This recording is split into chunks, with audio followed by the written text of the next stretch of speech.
Devant la boutique du Football Club de Lorient, Johan, supporter venu de Clermont-Ferrand, n'a pas résisté à l'envie de s'offrir un petit cadeau de consolation, tout en restant optimiste. Bon, au foot, c'est comme ça, dans les autres clubs, etc., ça descend, ça monte, ça descend. Il suffit de trouver les bonnes personnes et faire les réglages et les changements. Les Merlus sont en effet habitués à naviguer entre la Ligue 1 et la Ligue 2, mais cela faisait 3 saisons que l'équipe évoluait dans l'élite.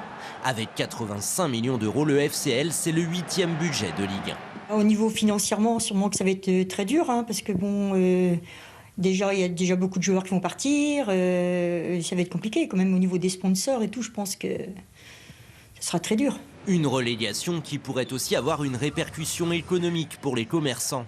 Le gérant de ce kebab multipliait jusqu'ici son chiffre d'affaires par 2 les jours de match. Avec les grosses clubs de Paris, de Marseille, Lyon, tout, ça apporte plus du monde. Et avec les Ligue 2, ça va apporter moins de personnes, quoi. Difficile cependant d'estimer les conséquences sur la fréquentation du stade du Moustoir. Une relégation qui tombe plutôt mal, alors que d'importants travaux doivent être effectués. Ce qui compte, c'est la permanence du projet sportif. Et encore une fois, j'ai les garanties du président pour cela. Les moyens seront toujours là pour permettre au FC Lorient de figurer le mieux possible dans ce difficile championnat de Ligue 2.